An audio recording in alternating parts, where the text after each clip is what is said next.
Hey everyone, welcome back to K-Korner, the channel where we dive into the wild world of entitled people and their unbelievable stories. Hope you enjoy it. And without further ado, let's go. A few years ago, my husband and I purchased a house with a pool. We are acquainted with most of our neighbors, but we are not close friends with any of them. They all seem nice, but we just don't have much in common other than where we live.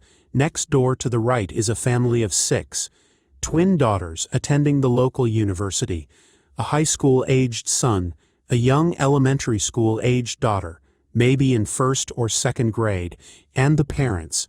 Normally, we open the pool in early May and keep it open until the end of October. However, this year, the weather was unusual. We had a very cool and wet May, followed by extremely hot temperatures in June, reaching over 100 degrees. I am currently on medication that makes it difficult for me to tolerate being in the sun and heat for extended periods. Additionally, we have been helping 2 extended family members with health issues, so we haven't opened our pool yet this year.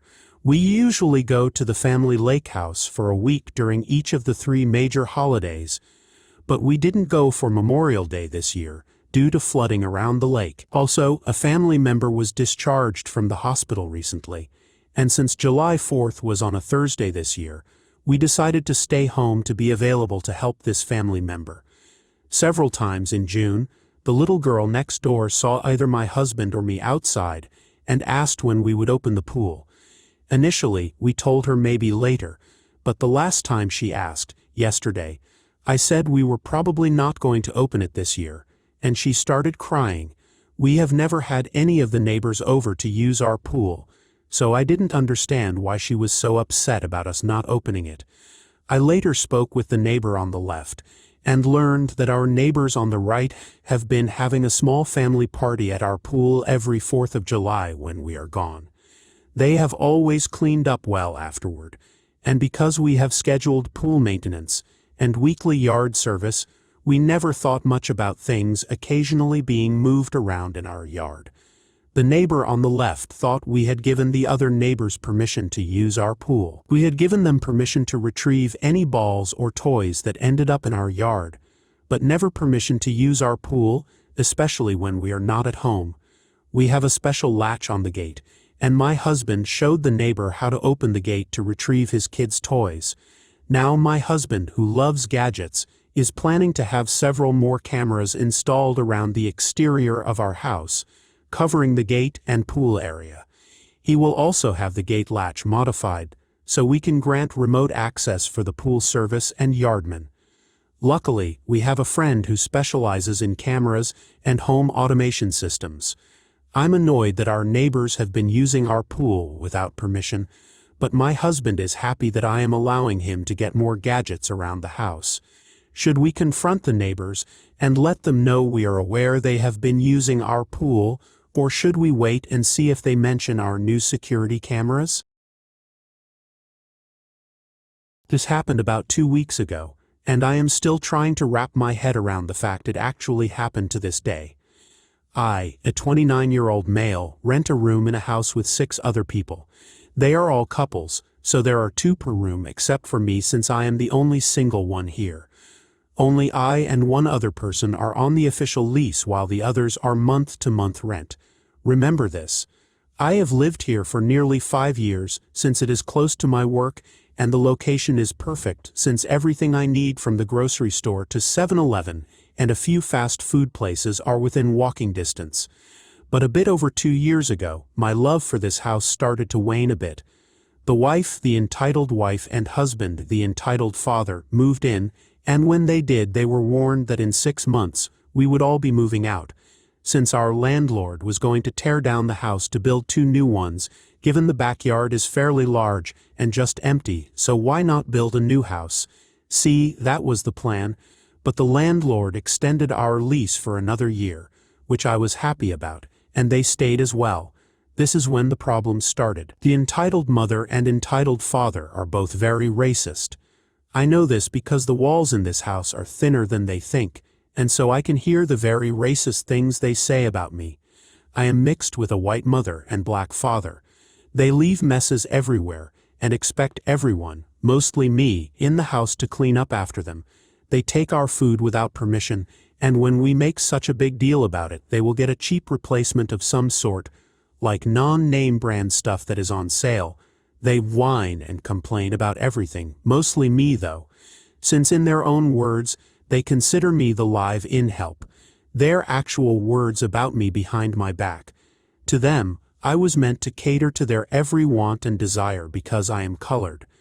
Now I won't go into detail, but I got into a heated argument with the entitled father, and some very racist comments were said to me by him. So I called the landlord and tried to have them evicted, since at this point we had all had enough. Apparently dropping the N-bomb was the final straw. Everything was going smoothly. The landlord gave them a 30-day notice, and all should have been well. But then the pandemic hit us. As many people in the States are aware, there was, and for a lot of states still is, a moratorium that makes it so you can't evict people. So the entitled mother and entitled father being even bigger jerks than they were at first. If what they did before was a 1 on a scale of 10, now they were at least a 7.5. Their own daughter, who thankfully wasn't like them at all, would apologize to us in secret, since she knows how her parents are. Every day was an argument of some sort or some nonsense they did to try and get a rise out of me. To get me to act like the savage beast I was, as they said again and again to my face, yet no matter what, we couldn't evict them because of the stupid moratorium, and they knew this. But after so long, the news that it was ending reached our ears, and oh did I celebrate in my head. But little did I know that things wouldn't go so smoothly.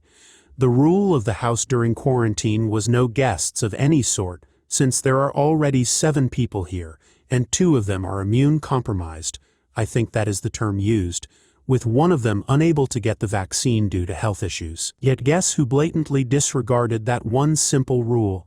If you guess the entitled mother or entitled father, then you get a cookie with lunch since you hit the nail on the head. The 2 people they ever brought were their daughter, who after we asked her nicely to stop, she did since she understood the situation. The other was their 18-year-old nephew, who we'll call entitled teen. Can't call him a kid at that age.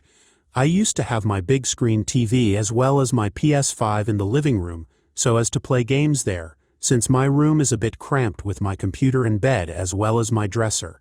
Plus the internet router is out there, so I can connect my PS5 to the Ethernet cord, so it was the optimal place. I had to move my stuff to my room though, since one day when I got back home from work, I saw this entitled teen on my system playing Call of Duty without my permission. And what made it worse was that it was my profile. To the gamers out there, you know how big of an issue that is when it comes to multiplayer games.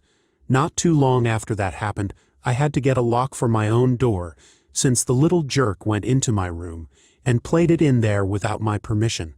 And when I told the entitled parents to keep him out of my room, they had the audacity to tell me, "Your people don't deserve to live with a roof over your head. And why do you care if he plays the system? You stole it anyway, so you have no more right to it than he does."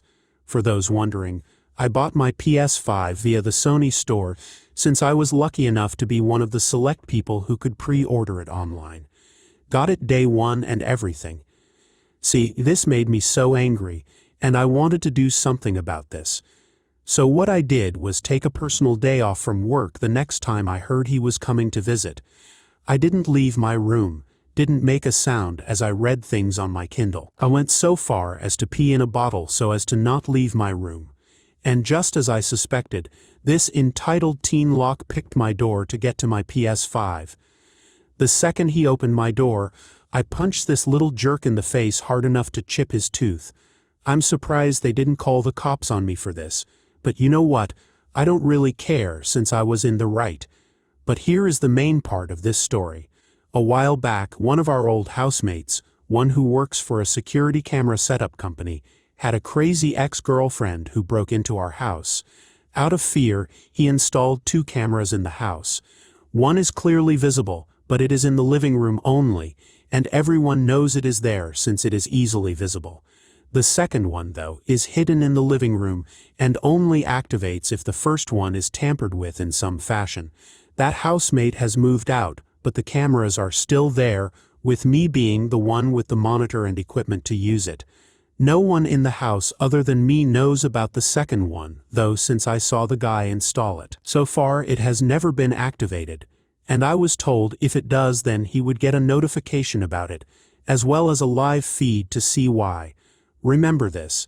We have let the entitled parents know that their days here are numbered, since the moment we could, we were kicking them out. They weren't happy about this, and the entitled mother took it upon herself to try and annoy me one final time as well as screw me over. So I was at work, in the middle of my shift in fact. Right after I clock back in from lunch, my old roommate calls me and tells me that the secondary camera has been activated. He told me that there were several people in our house right then stealing everything from our home.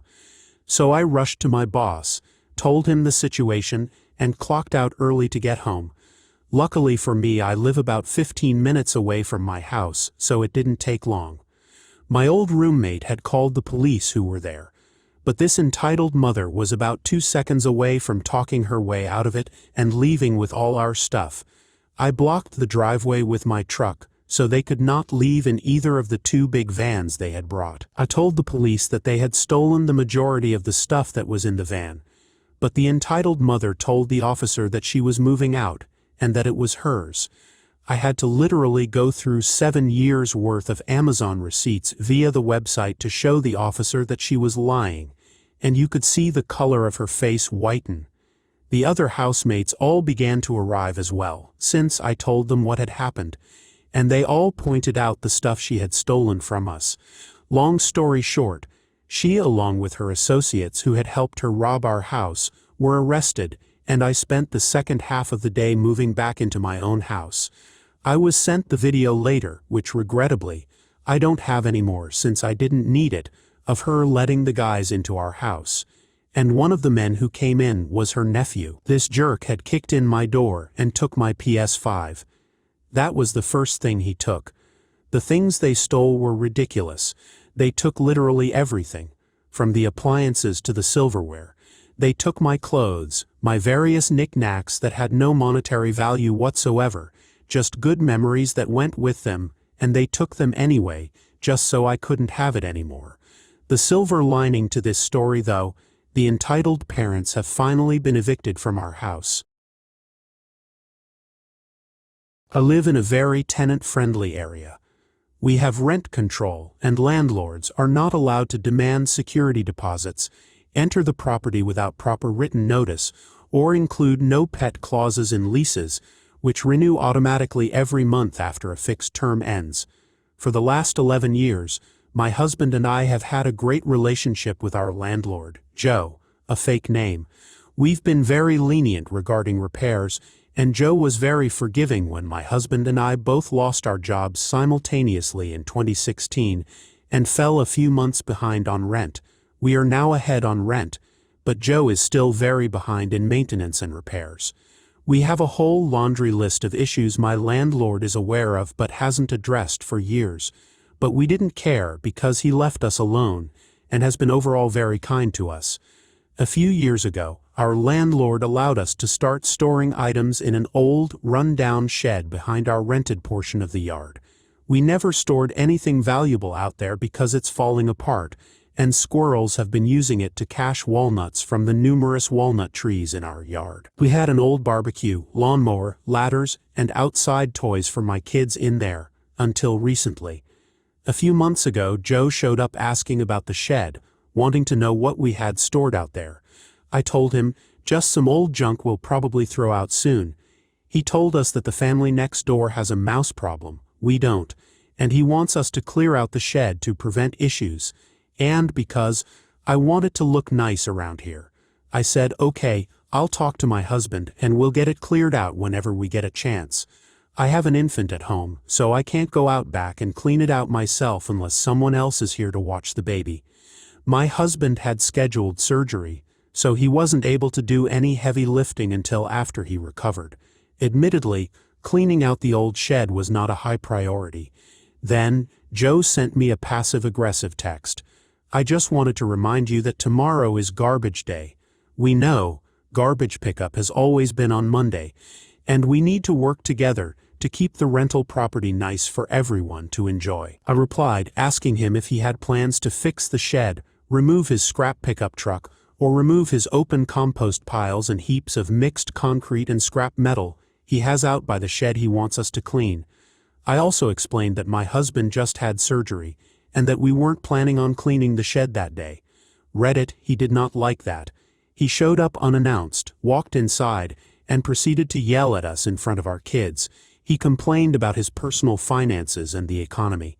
Inflation, property taxes, swore at us about our darn stuff, told us we can't use the shed anymore, and threatened to evict us because clearly you don't like living here. And I can get way more for this house than what you're paying now. We told him to leave, and that we would not communicate with him anymore unless in writing. He said, "Fine, we'll do it all by the book from now on," and stormed out. The next day he put an eviction notice in our mailbox, complaining that we have excessive garbage and waste in outbuildings, that we refused to discuss this issue and corrective action with the landlord, and even adding that he felt it was unreasonable, given the fact that he didn't evict us for late rent back in 2016. The notice gives us 7 days to correct the issues, or else my landlord can file for an eviction hearing. The next day, while I cleaned out everything belonging to us except the walnuts and squirrel poop from the shed, my husband got busy contacting local bylaw and the Rental Housing Enforcement Agency, traffic cops for landlords. He was given information on how to file against the landlord for refusing to do repairs, illegal entry, loss of an amenity, the shed, and harassment. After a surprise inspection that happened last week, we were given a report that said Joe was given 90 days to fix the roof, plumbing, and weeping tile. He must demolish the shed and either erect a new shed or give us a rent reduction because the shed was an assumed amenity. According to my neighbors with the mouse issue, the provincial government is also involved now because apparently he filled in a pond without a permit, and now the fire department doesn't have a nearby water source in case of a fire. No hydrants out here. The city, bylaw enforcement, threatened to fine him for every day that he leaves his large pile of broken concrete and rebar out back. The cherry on top happened yesterday. He sent me a text to tell me that he and the plumber were going to be there within the hour. Normally, I'd be okay with short notice, despite the law saying he must provide 24-hour written notice. Not this time. I told him we need 24-hour notice. He showed up, knocked on the door, and when I reminded him that I won't speak to him in person anymore, he called the police saying that I was being hostile towards him, and he doesn't feel safe coming here. He sat outside for 4 hours waiting for the police, who later called me instead of showing up. The officer who called said that Joe was told to stop harassing us, and that he needs to provide 24-hour notice to enter the home. He wanted to make sure Joe left and gave proper notice, and asked me if I wanted an officer there tomorrow to keep the peace. If Joe doesn't do the repairs he's supposed to, we plan to take him to court and file for a rent reduction, and for a lien to be put on the property so he can't just sell it. We're just doing it by the book from now on, and just want it to look nice. Enjoying the stories yet? If you do, please subscribe, like, and comment. It was a beautiful day in the park, and I was enjoying my morning jog. As I was running, I noticed a group of teenagers gathered around a bench. As I approached, I saw a girl about 16 years old arguing with an older woman. The girl was holding a small dog, and the woman was yelling at her. "What are you doing here with that mutt? This is not a place for dogs," the woman said, her voice laced with entitlement. The girl tried to explain that she was just passing through and didn't know the park's rules, but the woman wouldn't listen. She kept berating the girl, calling her names and threatening to call the park rangers. I felt sorry for the girl and decided to intervene. "Excuse me, ma'am, but I think you're overreacting. The girl didn't mean any harm, and the dog is harmless." The woman turned to me with a scowl. "Who asked you? Mind your own business." I could feel my blood boil at her words. Who did she think she was, talking to me like that? I took a deep breath and tried to stay calm. "I'm sorry, but I can't just stand by and watch you bully a young girl like this. Please, let's all calm down and talk this out." The woman was livid, and I could see her hands balling up into fists. "Who are you to tell me how to behave? This is a public park, and I have every right to voice my opinion.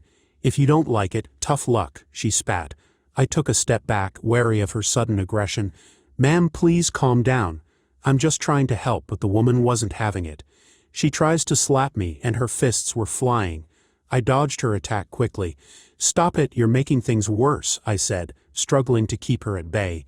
The girl with the dog looked on in horror, unsure of what to do. "Hey, leave him alone," she shouted, trying to pull the woman away. The woman turned her attention to the girl, snarling. "You and your stupid dog, this is all your fault," she yelled, making a grab for the dog. I stepped in front of her, blocking her path. "Leave the dog alone, he's not doing anything wrong," I said, trying to reason with her. But reason was the last thing on her mind. She pushed me aside and lunged at the dog, who barked and snapped at her in defense. The woman screamed and tried to run away, but the dog was too quick for her. He chased her around the bench, barking and nipping at her heels, while the girl and I watched in amazement. "Well, that's one way to teach her a lesson," I said with a chuckle, watching as the woman stumbled and fell, trying to escape the dog's wrath. The girl looked relieved and grateful. "Thank you for helping me," she said, hugging her dog close. "No problem," I said, smiling. "Just remember to read the park rules next time." We walked away, leaving the woman to fend for herself. As we jogged along the path, the girl and I chatted about dogs and parks and life in general. It was nice to connect with someone new and share a moment of kindness in an otherwise hectic world. So this weekend I was supposed to pick up my mom from my grandparents' place, since my dad was out of town, and the place is 100 kilometers away from our city. Mom has a driver's license but does not drive. Since I don't trust my car to leave the city with, I proceed to take my dad's car, that he left at home, to go pick up Mom. Since I would not be using my own car for the duration, I decided to give it to my partner to go shopping and such while I am gone. So we woke up Sunday morning, got in my car, and I drove us to my parents' place to pick up my dad's car. I left in my dad's car and my partner left in mine. I didn't even make it out of the city, and I got a call from her asking if I could come back since she had been in an accident. I headed back since the site of the accident was at the very end of the street we lived on. Once I got there, I found out that once she reached the end of the street, she made a right turn and hit the first two cars parked on the right. Honestly, I didn't know how to contain my laughter. I mean, hitting a parked car. No, two parked cars, that takes skill. So I proceeded to talk with the owners of the cars and offered to pay for everything we were at fault. I had no problem going to the police, except for the 3 to 6 hour waiting time every time you go to the accidents department, but offered to fill out an amiable form. This is something we have in my country, where if you have an accident, both sides just fill out the form and be on their way without contacting the police.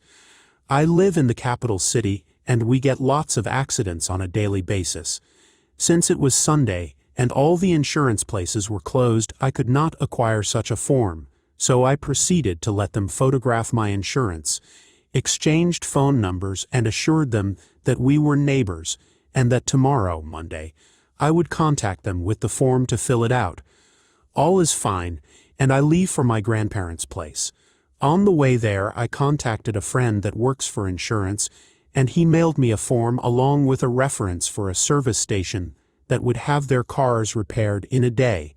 I proceed to call the guys and tell them that I will be back in a couple of hours with the form, and we will get everything settled today. To this, one of the guys says, in his position, he is entitled to go to the police, so he will be waiting for us there if we decide to come.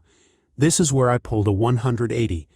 So I was trying to be a decent human being and repair the damage my partner caused, and this guy wanted to waste 3 to 6 hours of my Sunday because he felt entitled. Fine. At this point, it may be useful to mention that I have studied law to a master's degree, have the degree, and have been working at law firms for over 5 years, so I pretty much know the laws better than the cops. Karma starts to kick in. I call the guys on the way back from my grandparents and ask them to grab a copy of the form that needs to be filled out for me as well. These forms have a number order on them, and first come, first serve. They tell me they cannot since there is only one per person. This is nonsense. I know this for a fact. When you ask for such a form, the cops even ask if the other party is here to give one for them too. Regardless, I got there after they had been waiting for about 2 to 3 hours and requested a form. They had numbers 56, 57, and I had 89. Mind you, each case takes about 20 to 30 minutes. Lazy idiots. So when their numbers come up, I was just getting my form, and as they enter the office I also enter and ask the cop, I am also a part of this incident, as it was a three-way accident. Should I not also be here when you talk to the other two parts? Smiley face. The cop proceeds to tell the guys to leave his office and come back when all three of us have filled out the report. Guys proceed to wait another 30 minutes for my partner to fill out the report, and then we all go in once she is done. Now we get to the core of the problem. The most incompetent police officer I have ever seen. I'm sure even those among you with no legal background or knowledge will see how pathetic this guy is. People who filed reports, the other two guys. One of them did not even have a driver's license because it was his mom's car, and his partner filled the report. The other guy had a driver's license and filed his report, although the car belonged to his parents. This is relevant since the only people legally allowed to file that report is either the owner of the car or the person driving it at the time, of which none of these two were. The cop finds my partner guilty, as she truly was TBH, and proceeds to fill out the paperwork. I asked him, "Officer, do you know the regulations for parking on the street this incident happened on?" He answers, "No, and do you not think it is relevant to the case?" Now I don't remember exactly what he said, but it was all gibberish ending up with, "You really dislike cops, don't you?" To which I answer, I dislike incompetent individuals in any profession. He ends up getting his way since he was the authority in the situation, and proceeds to ticket my partner and hand the guys copies of my insurance to get their cars fixed. Edit. Small detail I left out.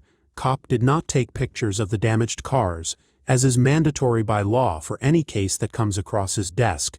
He literally has no evidence an accident ever happened apart from the words of the other two guys. I'm sure that any policeman reading this would have a field day. Cue karma. As soon as I get home, I start to do exactly what society and my profession taught me. I sue him. I filed the lawsuit on Monday and got a date in 4 months. Litigation in non-penal cases is very slow in my country. Usual time to finish a lawsuit is anywhere between 1 to 8 years depending on how much your lawyer wants to push it. The thing is that she was in fact at fault, and had they just taken me up on my offer and not wasted my time, they would have had their cars fixed by now, Tuesday, but they were entitled to go to the police. Fact, parking regulations on that street, as any other for a matter of fact, state that cars should be parked parallel to the sidewalk, not on it, not perpendicular, parallel. The street has a few apartment buildings, so there is nowhere near enough parking places, so the neighbors made a convention to park perpendicular to the sidewalk to fit more care, taking up a whole lane of traffic, but that's another story. The thing with conventions is that it's all fine and dandy till something happens and the police get involved. Then law states you must take responsibility for what happened. So basically, there is no chance whatsoever that we will lose the lawsuit, and I will even drag it out as much as possible. I'm thinking I could get it up to 4 to 5 years no probs. Now another kink is a law that states that any item that is under litigation does not produce legal effects. In translation, this means that until the judge gives a verdict to my lawsuit, the ticket is suspended, so the guys will not be able to fix their cars, not even on their own dime. It is somewhat assimilated to evidence but at a much lower scale. Also, once the process is over, not only will I not be paying for their repair, they will be paying for mine. My main argument in the lawsuit is a legal concept, no ASA causality link, which applied to my case means, yes, my partner caused an accident, but that accident was caused by you parking your cars illegally. If you would have parked legally, there would have been more room. Your car would not have been in that spot, and thus would not have been hit, regardless of my partner's actions. So basically your action of parking perpendicularly caused the damage to my car. This was nearly 10 years ago.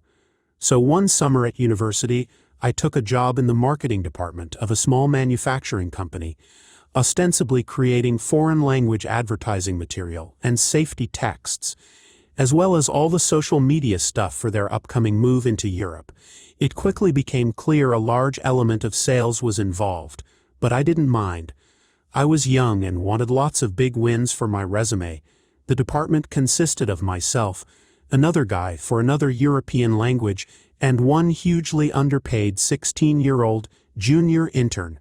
We all worked for an absolute bandit, hereafter the boss, who basically had no relevant experience or competencies but was a smooth talker and had ensnared the company owner with some kind of evil wizardry. This boss spent most of his time running a side business off his iPhone, only stopping to literally throw things at us whilst we were on the phone, banter, to randomly paint the inside of our office jet black, ceiling included, or make inane demands like trying to force a supplier to give us a 40% discount based on our tiny firm's potential. This was all fine and kind of funny, and gave us something to laugh about at KFC during lunch. But the real pain in the ass was that whenever anyone made any real headway, sealed a deal with a supplier or vendor, completed negotiations with government agencies, secured a good rate for marketing, found a new opportunity, etc., he would steal the credit.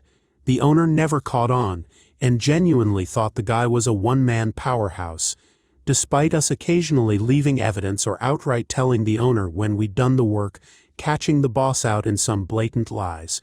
It was all just miscommunication in the owner's eyes. This went on for months. We were all on minimum wage or lower as interns whilst basically doing the boss's job for him, as he repeatedly told us how great he was and how little we understood. We spent the summer confusing the hell out of European CEOs and purchasing directors who wondered why this mad little English company was using interns for all its international business. The other marketing guy got tired and quit, leaving just me and the junior intern, at which point I was told I had been promoted to lead the project for both countries. At this point I was now on part-time minimum wage, entrusted with planning and executing a foreign market invasion for 2 different countries solo, whilst the boss sold dildos on his iPhone. At one point he jumped in a foreign language phone call I was making to a well-circulated magazine, and in English, said, "I'll take over. Anpassungsbüro isn't really that important," before promptly realizing the other party was about 60 years old, partially deaf, and spoke about 4 words of English. He handed the phone back to me, then went off to tell the owner he'd just landed a great rate on some ad space. Public episodes like this meant our potential vendors sensed weakness, and ultimately proposed a lopsided contract which basically stated that if our products didn't sell a certain volume, we would be liable to pay the vendor pure cash for the remainder. The certain volume was 250,000 euros, net profit, not even gross sales, in the first 12 months. I'd never heard of such a proposal before, and even at 19 I knew it was all kinds of shady. This was the first thing I was perfectly happy to let the boss take credit for. There was no way we'd make that quota, but the clueless boss was so thrilled to have a big number to throw around he printed the contract there and then. It had been mailed to me, but he instantly claimed he had brokered it. The absolute turnip. Now for the pro-revenge. He asked what I thought of the contract, and whether we could achieve it. What I did not say was that only a world champion village idiot would sign this contract. I did not say that only an absolute dildo vendor would go ahead with this blatantly disastrous contract without consulting the owner. As the boss had made very clear, he was the marketing god, and I was a lowly intern whose opinion was no more use than a chocolate teapot. So rather than warning him that this contract was so horrible, we should burn the paper it was printed on and have the office exercised to be safe, I instead said simply, "You're the boss. The numbers are all in the project book if you want to read it over. But if it looks good to you, the post office closes at 15. I knew without a shadow of a doubt he wouldn't bother with my boring paperwork. not when I had dangled the chance for him to get his big win dispatched by the end of business. And sure enough, he said there was no need to see my figures, as he had done the sums himself, and was certain it was solid gold.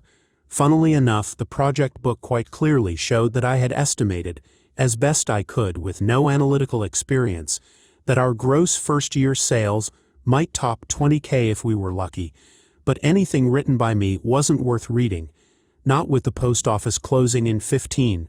So he signed the contract and sent me running off to post it. I made copies and mailed it off to our lucky new vendors. I then took a copy straight to the owner, told the owner the project book was in the boss's office if he wanted to check the numbers, and then went to HR next door to regretfully hand in my notice before shifting it out of there before the fireworks started. Bang on opening the next day, the boss was called to a meeting with the owner. Yelling was heard. About an hour later, the boss walks off the property, and a hastily typed email is sent out reminding people that only the owner and HR are signing authorized on behalf of the firm. Unfortunately, the contract was still apparently valid, as the boss's title, marketing director, gave him implied authority or something. I'm not a lawyer, and all I did during my final week, with no boss and our project in tatters, was to hang out at KFC with the other surviving intern. I wasn't at any board meetings, shockingly, but the company lawyer was there every day that week, and last I heard the ex-boss was being sued by the company for the damages they had to fork out to the European vendor, which were potentially over 250,000 euros. I doubt that his dildo dealership made enough to cover his legal fees. Edit. I'm sorry some people feel I'm a millennial snowflake who screwed over a small company, but this was nearly 10 years ago, and the company still exists. When a marketing director signs a 250K contract without reading it, after sneering at his young employee, who wrote him an entire project book that made it pretty evident it was a bad idea, you really have to hate millennials to blame anyone but the director. Also, my career turned out fine, thanks, and I had KFC today out of nostalgia. It was absolutely delicious. Thanks for joining us. If you enjoyed the video, don't forget to hit the like button and subscribe for more captivating stories. Share your own experiences and opinions in the comments below, and let's keep the conversation going. Until next time, stay tuned for more epic tales.